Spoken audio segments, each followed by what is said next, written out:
Excellencies, ladies and gentlemen, we gather today as Muslims around the world observe the Holy Month of Ramadan.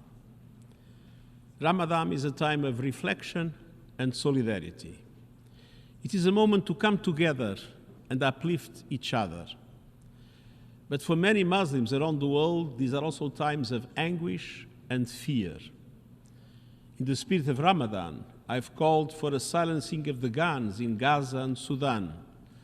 Today, at this important event, I call on all political, religious and community leaders everywhere to join our plea. It's time for peace. Excellencies, ladies and gentlemen, for nearly 2 billion Muslims across the world, Islam is a pillar of faith and worship, uniting people in every corner of the globe. And let us remember that it is also a pillar of our shared history. For centuries, Muslims have been a crucial source of culture, philosophy, scholarship, and science.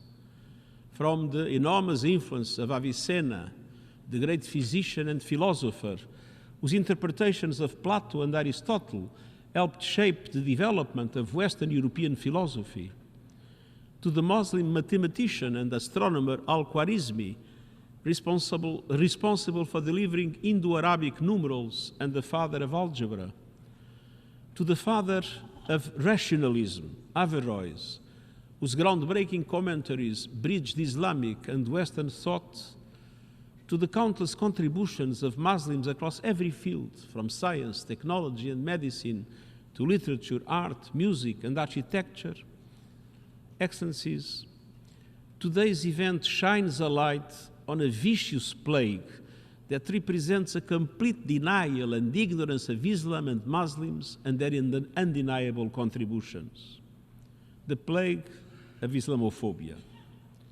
Around the world, we see a rising tide of anti-Muslim hate and bigotry, and that can come in many forms: structural and systemic discrimination, socioeconomic exclusion, unequal immigration policies, unwarranted surveillance and profiling, restrictions in accessing citizenship, education, employment, and justice. These and other institutional barriers violate our shared commitment to human rights and dignity. And they also perpetuate a vicious cycle of exclusion, poverty, and disenfranchisement that echoes across generations. Meanwhile, decisive rhetoric and misrepresentation are propagating stereotypes, stigmatizing communities, and creating an environment of misunderstanding and suspicion.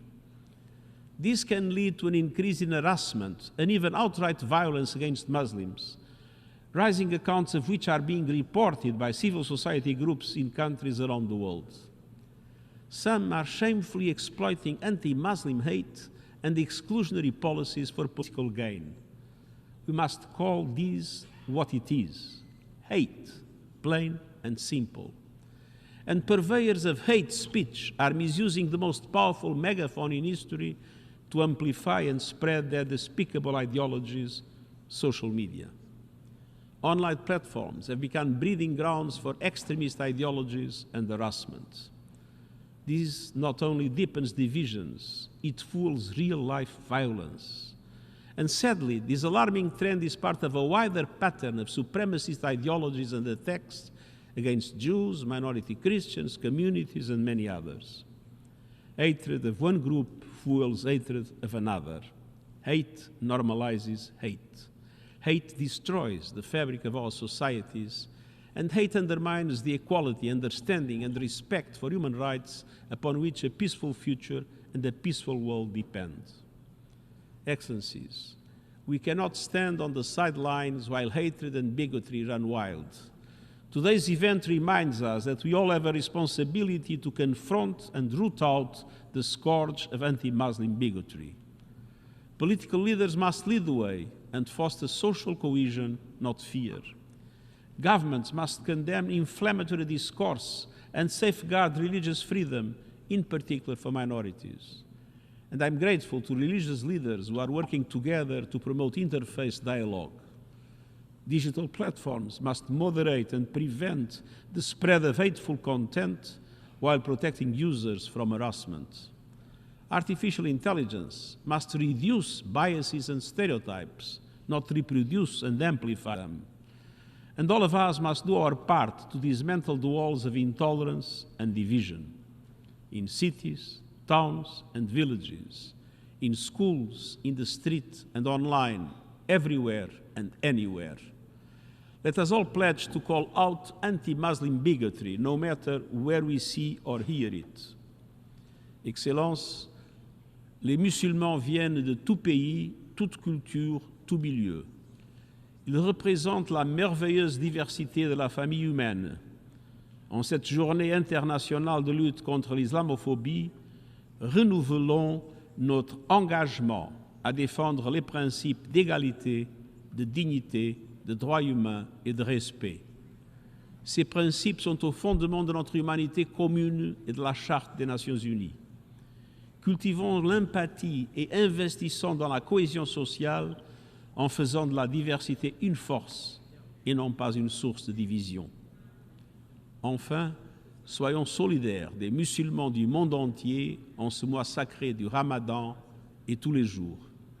Ensemble, nous pouvons bâtir des sociétés pacifiques, justes et inclusives où tous et toutes, quelle que soit leur confession, puissent vivre en paix et en harmonie. Je vous remercie.